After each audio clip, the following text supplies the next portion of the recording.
Welcome back to Acer Bonsai. I'm Pat, and in today's episode, we're here with my Twombly's Red Sentinel Kabudachi style Japanese maple tree bonsai. I acquired this tree about a year and 6 months ago from Ed Clark out at Round Valley Nursery in California, and it is a phenomenal piece of pre-bonsai material. We started out with some major pruning. Ed had let the tree grow wild to gain size. We needed to prune it back and make some of those initial decisions on the structure of the tree. Since then, I allowed it to grow out all last spring, and then I defoliated it and made some additional pruning decisions. You'll notice that around the tree, I've allowed a few of these shoots to run. These two shoots here ran all last year as well as this spring. This shoot here, I allowed to start growing this year. So this one will grow long and strong as these did over the course of 2 years. While developing these trunk lines, we still want to maintain the proper hierarchy in our structure. You can't see the structure very well now, but hang in there with me. We're going to defoliate this tree so you can get a closer look at what's going on under the hood. We've allowed these two trunk lines to grow enough. It's time to cut them back. This one in particular, which will be our primary trunk line of the design, it's already exceeded 1 centimeter of growth down here. We'll allow one of the shoots from this pad to start extending again after the defoliation process so that it can take over as the escape branch to continue building strength on this trunk. I want to continue building the caliper of this primary trunk line so that it stands apart as the central strength of this design. Since we have so much good material here, I don't want to waste it. I'm going to start this transition through air layering. Over on this side of the tree, you'll see that there's a couple other smaller shoots that are still escaping this main silhouette of the tree. These are younger escape branches. I don't plan on letting any of these other trunks get nearly as thick or vigorous as this. So we're going to continue monitoring their growth and cut them back when we need to so that we can continue to build those trunks but maintain the hierarchy of the design that I have in mind. Over here on this back side, there's a really large branch. This also kind of starts to escape that main silhouette that you can see of the tree. It's also really long and straight, so this branch will eventually need to be removed. I don't know if I'm going to do it today. We'll need to take a look at it again after we get all the leaves off the tree. Got a bunch of weeds down in here, so I'm going to pull those out. Oh, and there's the last remnants of a flower here. Let me pluck that. There you can see the last little tidbit of this flower. This is one of my gumbo azalea cuttings. Under these pre-bonsai, I like to grow cuttings, so we've got a nice little azalea here. There's a few more in the back. One of them looks pretty good, a few of them look wilted. I always stick those cuttings and see which ones take. This one with the flower, it took from last year, and I probably can pull it out of the pot this year and give it its own little training pot. First step, I'm going to defoliate this tree. The two air layers will keep their leaves. These extensions, I may defoliate them to push a second flush, but I won't be cutting them back. This back branch that we're using to heal wounds, we'll leave the leaves on it for now. Once we get the rest of the tree cleared out and we can see what's going on, we'll make the decision on whether to defoliate and prune or whether we're going to allow this to continue running. Follow along with me. I'm going to start with the first iteration of defoliation on this tree so we can take a look at what's going on inside.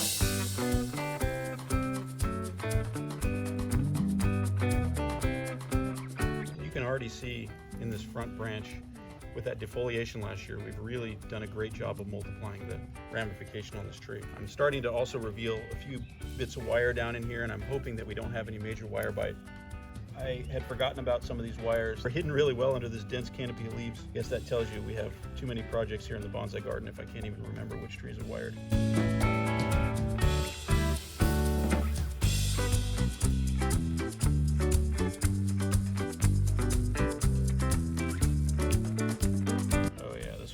Pretty good wire bite.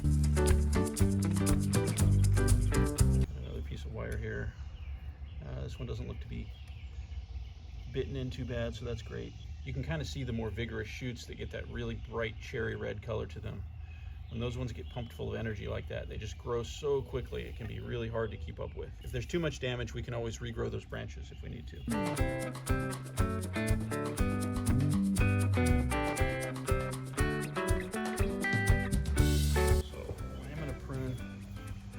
Branch here just to get that bulk of leaves a little bit further away from the portion of the tree that we're developing. A little bit of space. See, so we've moved that pad out further away from the design so that these won't shade out any of our new growing tips.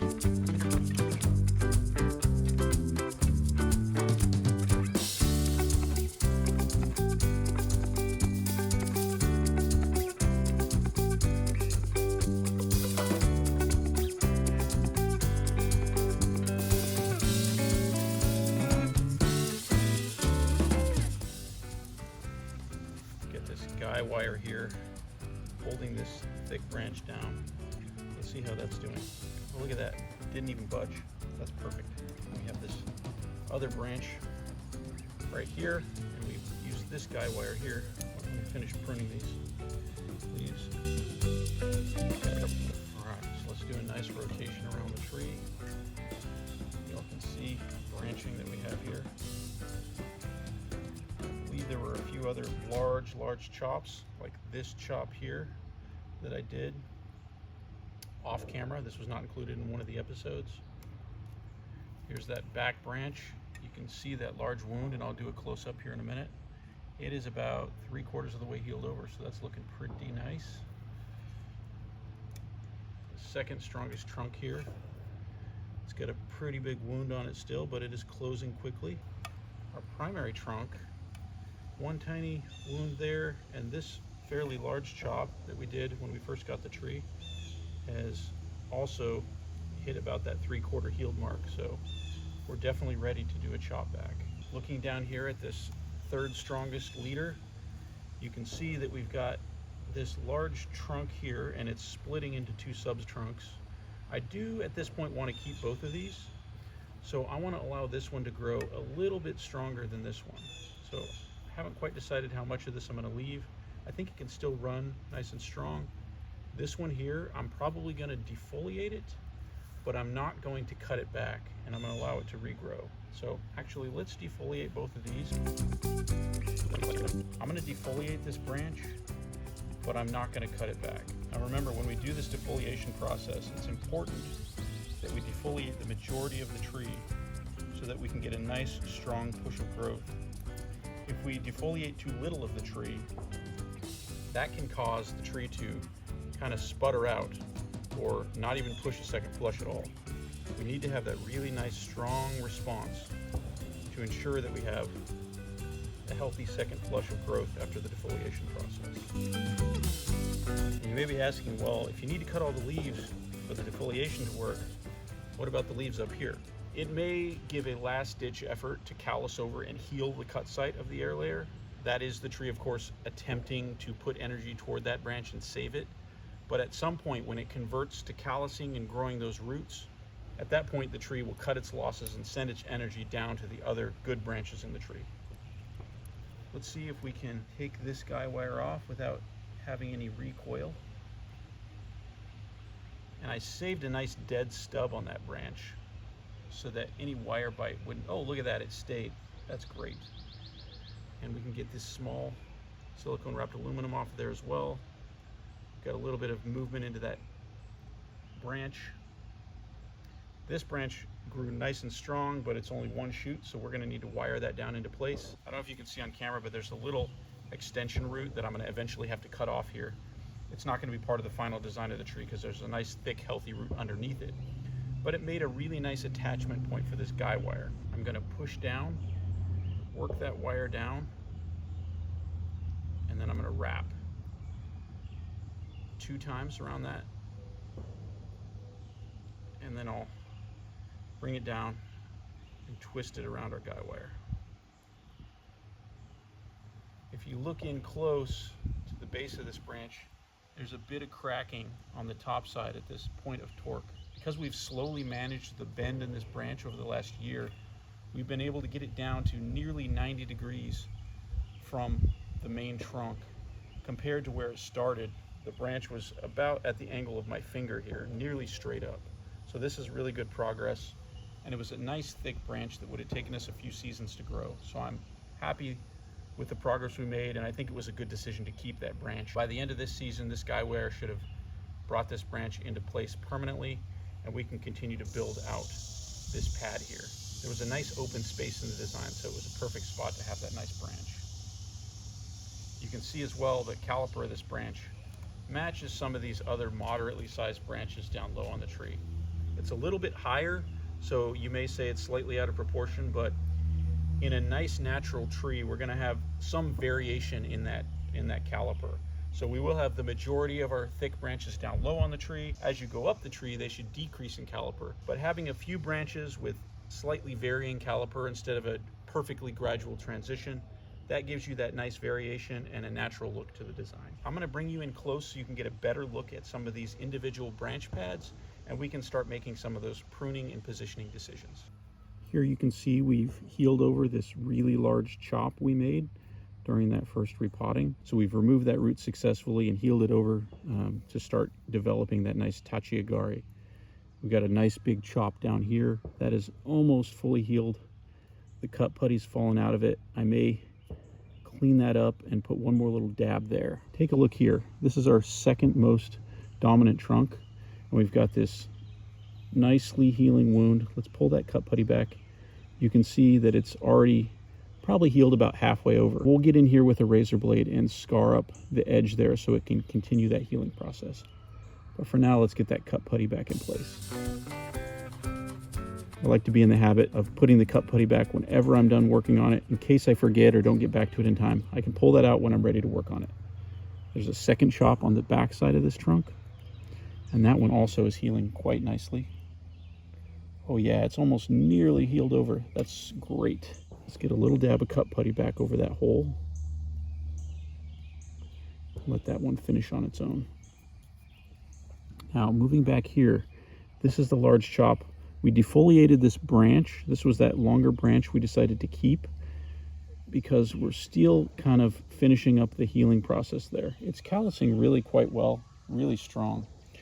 I've decided to defoliate this branch to help with the shock of the tree, but we're going to keep this and allow it to grow at least another season. Hopefully this extends another 6 to 12 inches over the remainder of the growing season. Moving around to the back side of the tree. This was kind of an ugly, gnarly part of the tree. I decided to attempt to keep both of these trunk lines. It will create a pretty interesting feature on the tree. It looks like it's healing pretty well there. It looks like we have one more little piece of wire here on that little baby branch. Let's get that out of there. So let's get a better angle so we can look down on these branches and take a look at the structure. One of the first things I'd like to do is move this upper branch down into position through here. This outer branch has a lot better fine branching, and this thick branch, I don't think I'm ready to get rid of it, but I do need to get it out of the way so that it doesn't impede the growth of this branch. So I need to bring it down into position here. What I like to use is a guy wire like I did on that back branch. I want to connect the guy wire to a root back here at the base of the tree. I think that's going to work well. Secure a piece of wire to that root. The back of the tree here. Just wrap it around that root and then twist 2 or 3 times to make sure it's held really firmly in place. I'll run that wire out here to the end of the branch. I'm going to pull this branch down through the crotch. Wrap the wire over itself here. We've got that branch down in the same plane. And we're going to move this branch out here into its own space. See how now we only have a little bit of movement we got to make here. And I'll compress these in together so that they're also taking up their own space. While we're in here, we also need to clean this up. So let's get this wired up.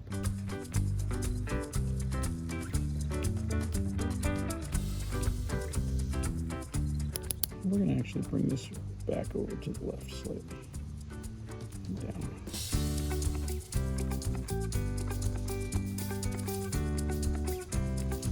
Bring this branch in, slightly in, and then we'll flare it back out. Trying to reduce the slingshot shape of this crotch here slightly. Those will continue to develop. We may eventually cut this off or do something else with this branch. But for now, we've started bringing it into a more streamlined silhouette. This branch is now operating in its own space. One of its extensions is gaining strength. Let's cut that back. Get rid of this dead tip here. All right, let's move over here to the left-hand side. First, this branch, it's growing along nicely, and it's gained quite a bit of strength out here at the end. Cut that extension back to this bifurcation, and then here I'm going to do the same, slowing down that growing tip. This bottommost branch is much more further developed than a lot of the other branches on the tree. So at this point, it's okay that we start slowing it down. This branch, I'd like to bring a little bit further down. I'm not even sure we need to keep it in the final design. We may end up removing this completely and working with that more compact branching over there. For now, I'm not ready to get rid of it because there's a nice open space here, but I do think we can bring it down a bit more.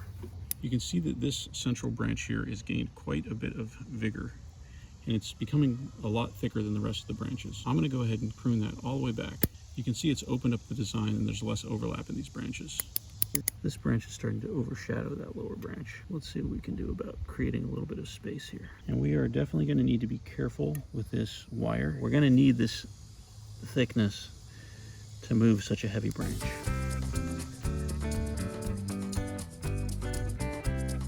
And while we move this branch, we're also going to see if we can bend it down a little bit. I'll get it down into that plane. There we go. See how we got this lower branch into a nice flat plane here? Now we've got the space where we can move this branch. Let's get another piece of wire. And while we go to wire this branch, we're also going to continue working on this branch. This is wrapping in a opposite direction to the wire that was previously wrapped around this right-hand side branch. And that's going to help reduce the appearance of wire scar, bending this little branch down into place. On the left-hand side here, we'll follow the contour of this thicker wire all the way down here, and then we'll extend onto this top branch. I'm going to continue following the thickest branch line and have the most control over the branch. Fairly loose coil there. Change the angle slightly. Let's see if we can work on that angle a little bit. Oh yeah. And I'm okay losing this outer branch there to give these all their own space. This little branch has 2 node extensions. Let's prune that back. Now we have a nice even branch. We're starting to fill in the structure. And now that I'm looking at this completed work, I know that I've got to put a little bit of wire on this upper branch.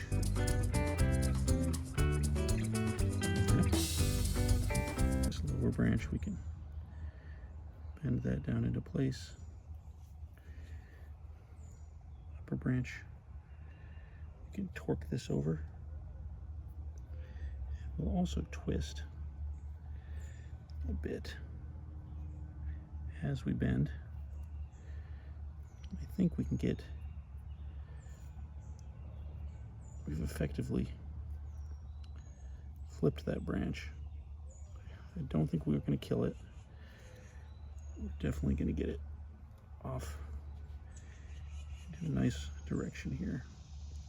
Now you can see we've got this upper branch bent down into a similar plane as the rest of this branch line here. All right, so we're finished with this first branch. Let's move on to our next area of the tree. I'll change angle so we can get a better look at this extension and branch we're working on here. Unfortunately, on this next branch, we've got quite a bit of wire bite that have happened on this branch here and this other further back branch right here. I started developing this as the next extension to this main branch line. The previous chop here, there was a really large section of growth with absolutely no step down in caliper. The same is true of this lower branch. It came out fairly straight with no step down or branching, so it had to be cut back. This lower branch has had plenty of time to compartmentalize, and it's time to remove it in favor of this newly developing branch.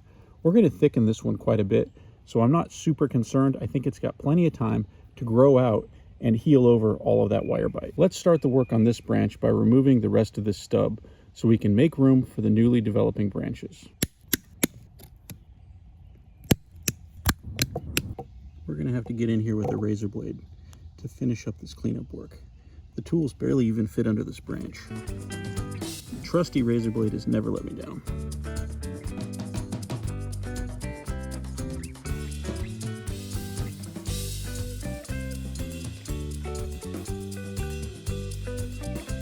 Looking good. Now let's rotate around. Started to grow this extension to replace this branch here. And there's a side branch right over here, and it's coming back. It's crossing over this. What that's also going to do is create a slingshot between this new branch line and the chop. So it's actually time that we remove that. This branch has gained a lot of strength. We're going to grow it quite a bit more. Cut this on a diagonal. Come back in here with our razor blade. Alright, that's looking good there. Let's cover that over with some putty. I got a little sample of this cut putty from Adam over at Notion Bonsai, so we'll give this a try. Let's get that on there. Stuff's a little bit stickier than the normal Japanese kind, so I kind of like that. We'll see how this works. I want to test it out and get back to Adam, let him know how I like it. Let's rotate back around here.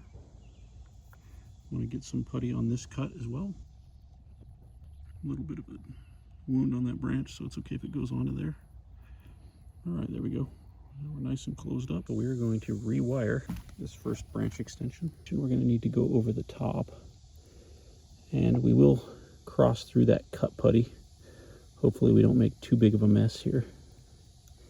But we definitely want to get out onto this side branch. And we'll cross over and through here.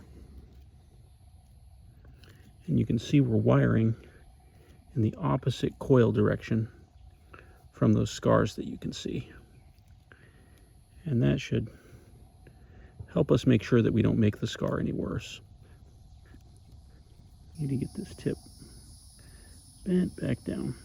We're going to let that run and gain strength. These few branches back here, we're going to control the growth on these and start developing these as the future branch.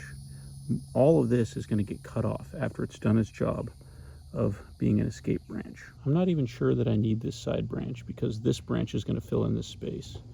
So for now, I'm just going to bend it down and out of the way, and we'll consider this a backup branch. So I had to take a break in filming. I ringed these two escape branches to ensure that I interrupted the flow of sugar coming down from the leaves in these upper apices. That was important to make sure that I had a successful post defoliation flush. So let's set up these air layers now, and then we can move on to the finer details of wiring out the rest of our tree. Here you can see where I took a ring of bark out of this apex.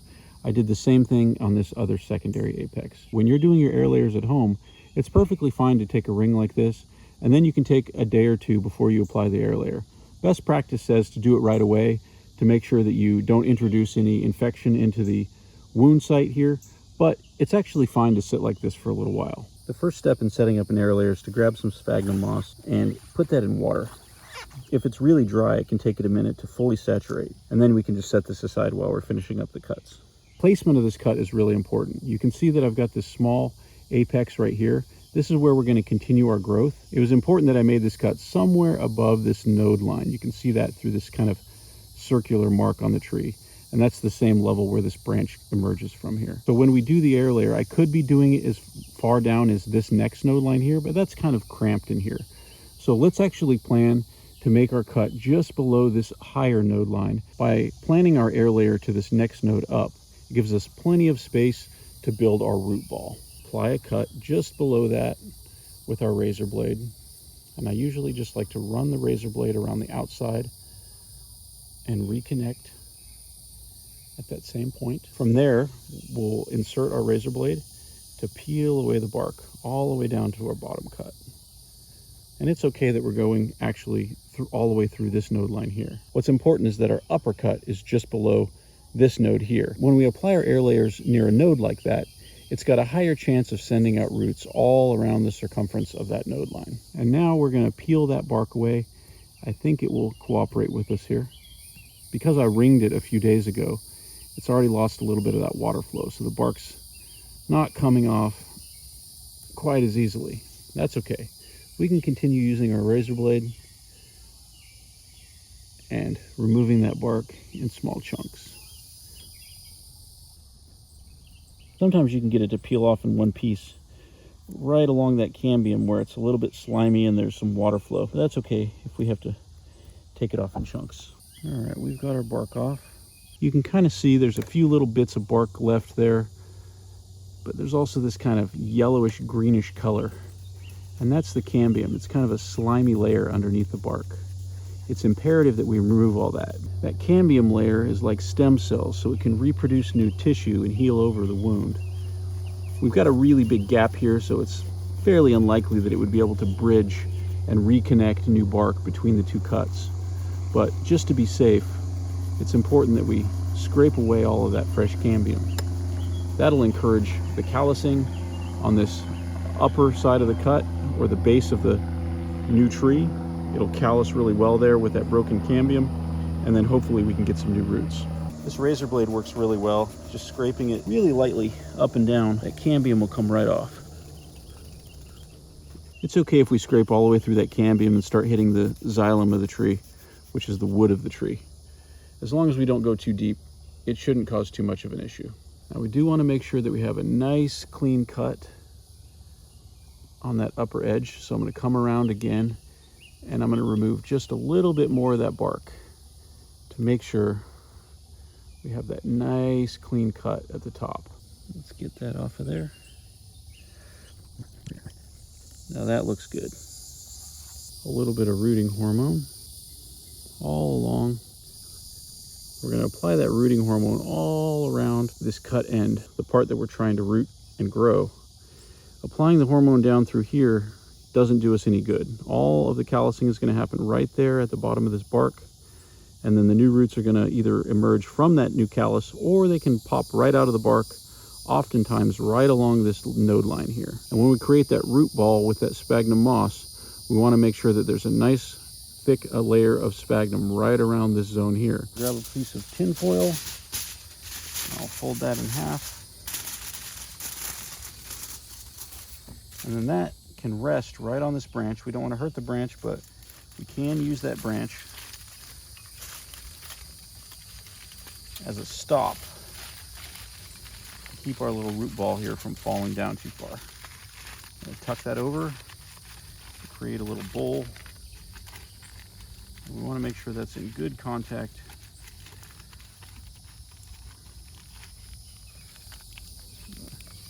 Tighten that on there. All right. Make sure we're in good contact with that trunk. There we go. I'm going to take some of our moss and we will squeeze out that excess moisture. We just want it to be lightly damp. And we will pack that down in here all around that trunk line with that cut site where we have our planned center of the ball. So we've started it with a bowl of moss there. We'll grab a second piece of tin foil. We're going to bring that in and wrap that up into a nice sealed burrito. There's our first air layer. And as you can see, we've got that wrapped around nice. We didn't end up leaving it in contact with this branch. We got enough of a gap to allow that to grow. It shouldn't be bothered too much by this air layer. It's going to kind of grow out this direction. Let's go ahead and apply that next air layer on the second trunk line here. I think we should do this air layer and see if we can create a double trunk. So let's add a cut just below that node line.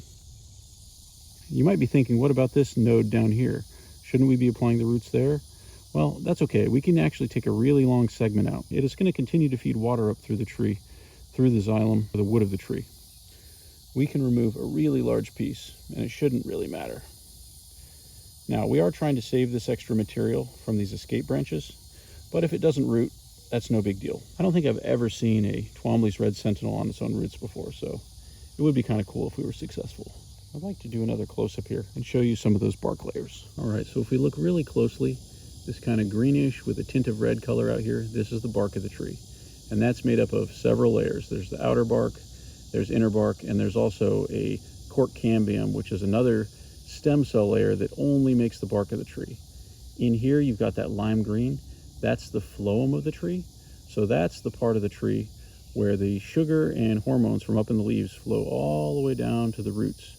And they send that signal to the roots saying, hey, here's some sugar. Could you please send up more nutrients and water? Underneath that lime layer, you can't see it, but there's the inner cambium layer, and that's that inner stem cell layer.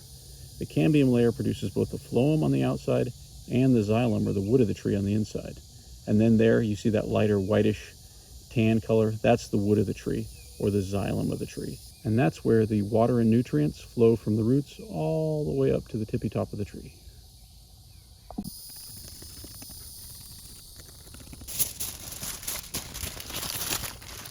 small wire around the base. A bit more rooting hormone.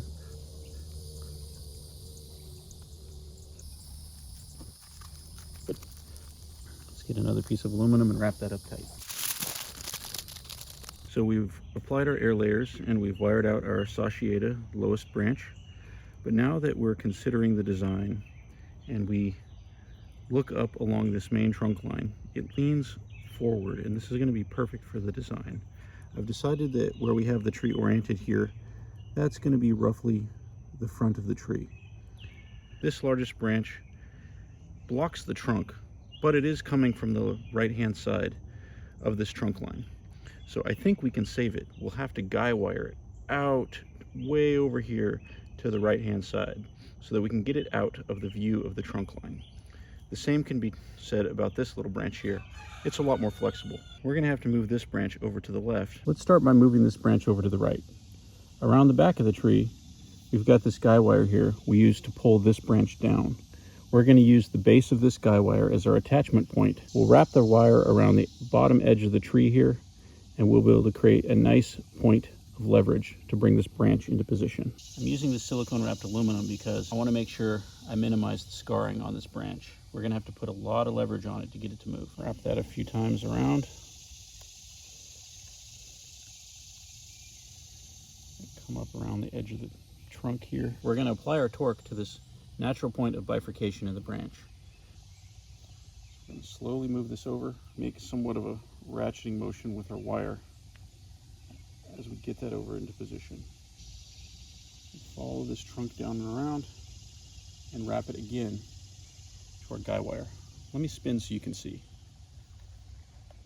We've got our attachment point low on the wire, and then we've also brought the top of the wire back around and reattached it to the guy wire at this point here. Now I'm going to go back and forth a few times and see exactly how much I want to move this branch. I think I can move it just a bit more. And while I'm bending this branch, I'm looking for cracking or splitting all along the branch. I'm using my hand to feel this out. Add a little bit more. There we go. I want to keep that branch steady as I work this wire down. Wow. Look at that drastic difference. We've already moved this branch pretty far over to the right-hand side. And as we zero in on our exact front there, you can see that we've really opened up the design. We've got a clear view of this primary trunk line. Let me show you this attachment point again. I've got the wire running right across this chop line. The area of this chop is already an aesthetic flaw. So if we damage it a little bit by rubbing on it with this wire, it's not going to set us back much. I already have a plan to continue refining this chop in future work since it kind of bulges out. Spinning around to the back, you can see we have our low and high attachment points, and we've been able to gently get this branch over into the right hand side position where we want it. The silicone wrapped aluminum is padding the branch and shouldn't cause too much wire scar. Let's take a closer look at this branch and see if we have any pruning decisions to make. From the front of the design, you can see that this central branch already has a really nice drooping nature. This third branch is fairly thick and straight and stiff compared to the other secondary branches along this primary branch line. It also is in a somewhat poor position. Let's remove this branch. We've left a small stub for dieback. We'll remove the rest of this fall. All right, let's get these other branches wired and moved into place. I'm going to do a little bit of bending in this second branch to accentuate the natural curves. Bending it toward the front ever so slightly, and then curving the branch back over to the right hand side, and a slight upward lift brings that branch nicely into position. And we'll need to apply a second wire to bring up those tips. At the end of this wire, I've loosely coiled it so that I can wrap the wire around both of these tertiary branches. Now remember, we already did all this work guy wiring this branch to get it over here to the right. So extending these branches too far over to the left is going to be counterproductive. With that in mind, I'm going to bend this back branch a little bit further out of the way to make room for this left-hand branch. And as you can see here, we've brought this branch in quite a bit while respecting that open space in the front of the design so that we can see our primary trunk line. this is going to fill out to be quite a nice patch. These rear secondary branches, we'll use those to fill in this extra space and create depth. Although we do plan to highlight this super heavy trunk, it's okay to have really delicate branches that violate and cross that design. That's going to create an element of interest. Now, this is going to be a little bit tricky because I need to wire these branches while avoiding that guy wire there.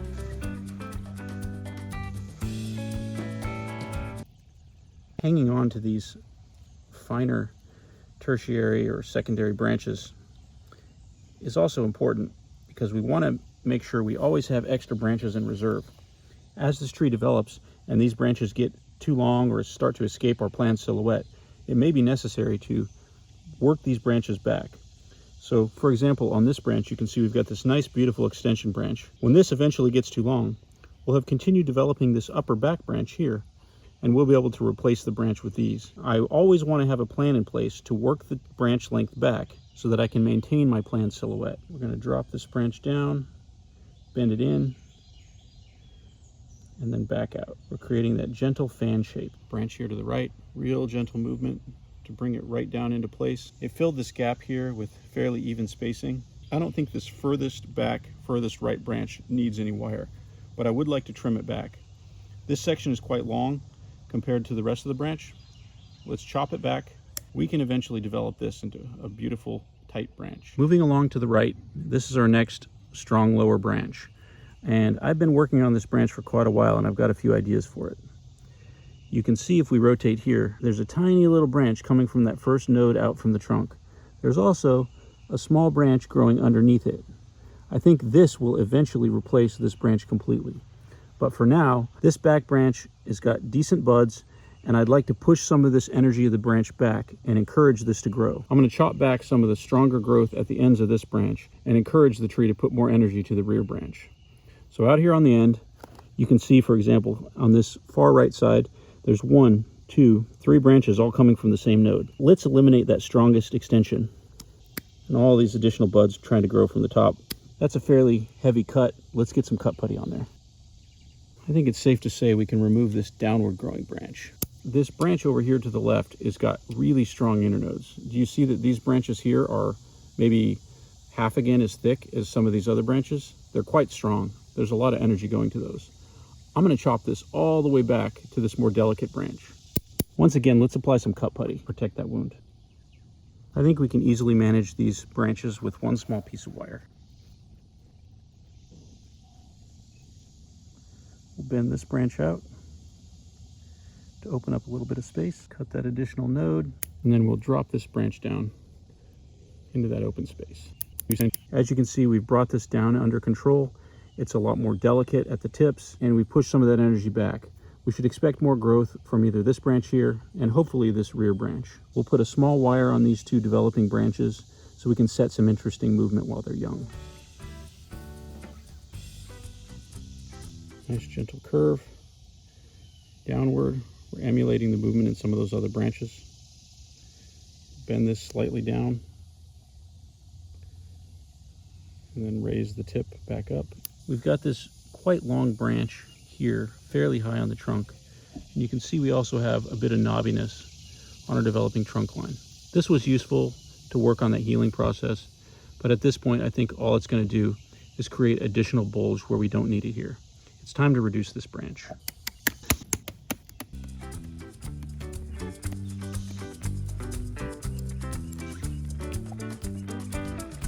Shifting over to this area of the tree, you can see we're working hard to heal this wound here, but we have this intense branch over here on this side. We left it in place to help heal, but as you can see, it's really crowding close to this other trunk line. We need to clean this up.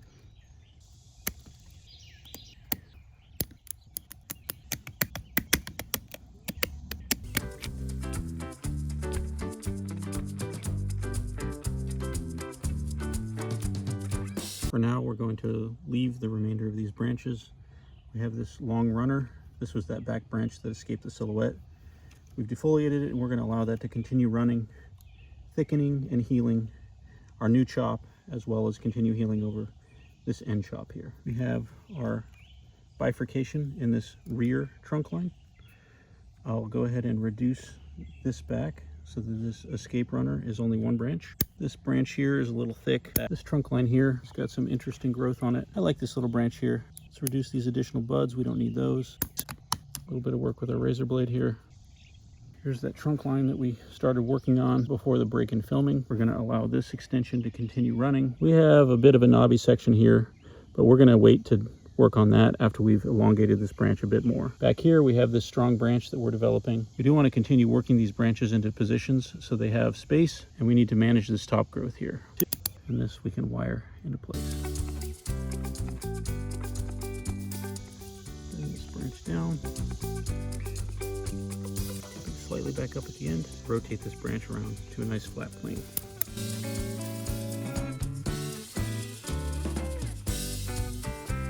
Alright, got these wires in place, and this branch is nicely managed.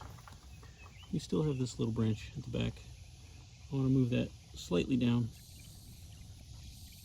twisting the wire in the appropriate direction to aid with rotating the branch slightly. Here's that branch that had the wire bite we saw before. Let's wire this up and get a little bit of movement in it. We coiled the wire in the opposite direction of the wire bite. And then at the end, we're going to bend the branch back up toward the sky so it can gain strength. And this branch here has about 2 to 3 inch internodes. It's unusable in the design. Let's cut that back and direct all the energy to the main branch tip. Looking to the interior of the tree, we're going to reduce back some of these inward growing branches. This primary branch is quite strong, probably one of the strongest on the design, just shy of the Sashieda. We do want to control that growth, get rid of these upward growing branches, make sure we're putting energy only into those useful tips. Cut back that stub.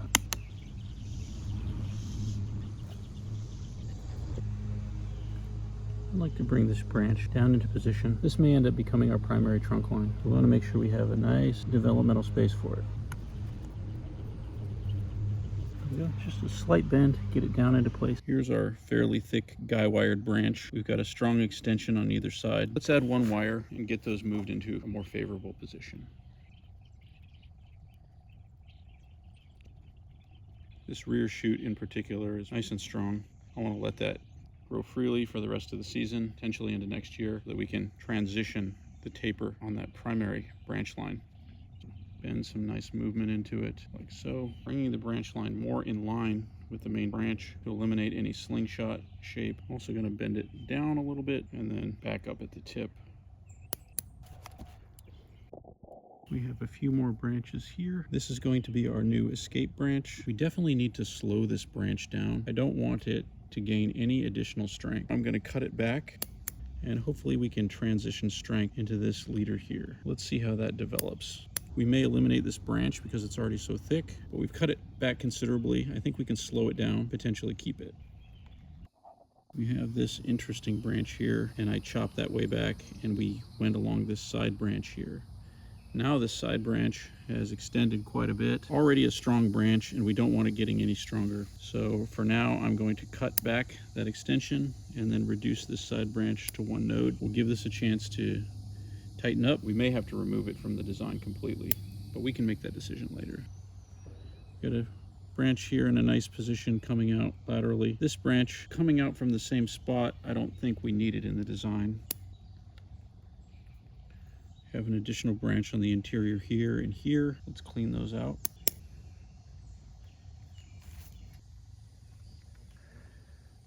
Rotating back around to the front of the design, we've got this other branch I said needs to come back over here to the left. But after looking at it closer, I can see that it's already escaped well beyond the silhouette, and I want to do a major chop. Let me get the rest of this tip cleaned up. We're going to continue developing this branch. Take that back a little bit more.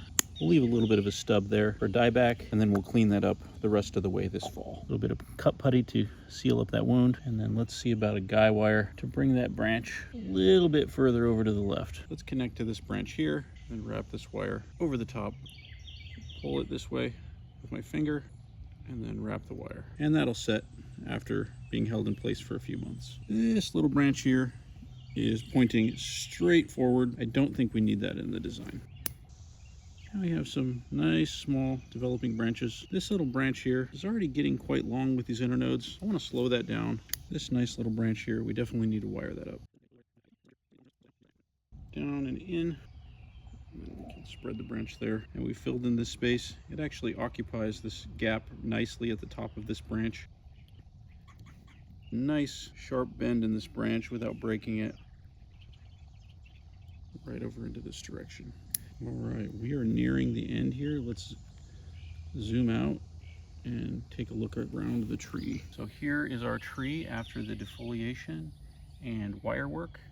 We've started developing some nice pads. We're continuing to develop that secondary structure.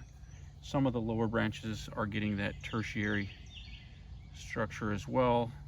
So the tree's coming along quite nicely. We'll watch it closely over the next few weeks as it pushes its second flush of leaves, and I will look forward to providing an additional update. Here's a 360 view of the tree.